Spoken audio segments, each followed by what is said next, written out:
Munaye nze binsanga wano ate munaye mbisange wa ebya kamiliyoni mwabitegedde bano bakuba Allahu Akbar kamiliyoni bambitoyonge omusaya nabategeeza ne bagamba milikwezi mulwaddemu anyway okusinza ku information gye nategeddeko nti azze engulu era essaawa yonna from now ajja kubayongera otukuba omuziki day in day out nga babadde akikola often but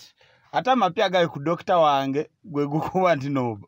yandisibira eruzira mu by'okusaagirira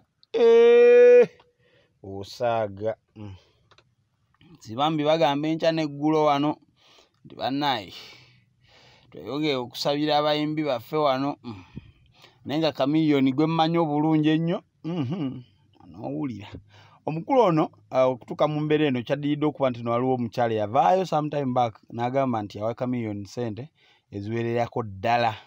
some good amount of money millions eziwerako nga mutimba kukola kivulu South Africa naye paka kati emyaka gisosobo myaka nga mukaaga ovanga ku muntu akutimba mu 2015 n'addamu 2021 okubanja oba basindika busindi simanyi ongamba nti kamiliyoni wamuwa sente mu 2015 kati obanja 2021 wakajjukira oba anyway kamiliyoni omukyala yavuddeyo promoter bamuyita oba Zaina oba Shaina okuva South Africa eyo kati yatimba bivulu yatimba milikwezi way back 2015 omyaya akajjukira kati nti abanja milikwezi kati milikwezi munenge bubaka bumutuukako nga bamugamba muganda wange tukubanja omukyala ngaddukira mu Balukwagan Company Advocates kati baddukira mu Balukwagan Company Advocates period eyo kamiliyoni yali ali mu kuvuganya ku Lord Mayor ate ng'ebiseera ebyo yali avuganya Lukwago yennyini ng'omuntu kati kamiliyoni n'atandika okubiteeka mu politics mbate Lukwago simanyi kkiriza kaluka kuba ebiki omukyala n'agamba kaninyamuko ku kyawa kati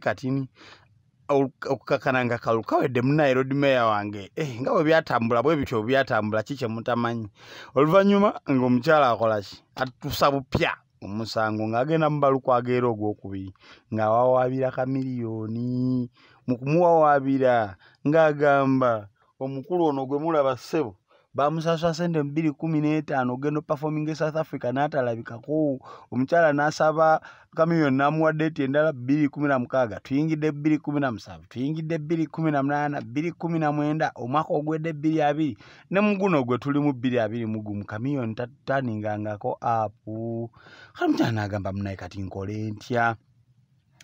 okukakkananga munaye kamiliyoni bwatyo bamuyozeeyoze bamututte mu Balukwagan Company Advocates era omusango w'enjoge yasaayo n'essaawa yonna kugenda mu kooti bwe gumumegga twaliraba ku Lord Mayor contestant eyabadde ng'ali mabega wa mitayimbwa ate luzira yajjula kati babatwala kitali nogenda owulira nti mukulu ali kitali oba kigo bino ebintu biraba edduka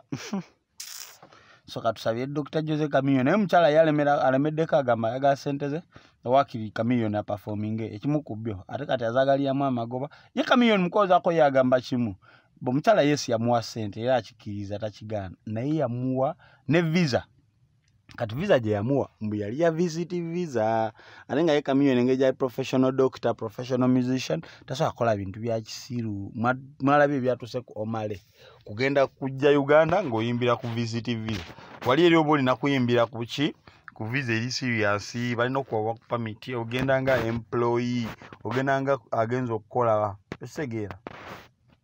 ogendera ku visa ya kukola work permit working visa so kamiliyoni kyayagala ne muganda wange olutalo luli awo onowulira nze munaye mbeera wano eno mu magezi sekinaba kigenze mu maaso kyonna tujja kukola Lukwago nno nga si mwangu tweyongere osabira kamiliyoni Lukwago si mwangu ate we yamuvuganyako mu kulonda temwerabire subscribing kangende mbanoonyeza amawulire amalala gemmanyi agali omanyi Uganda enyuma mwana kambanoonyeza mu maaso genda bbongako kati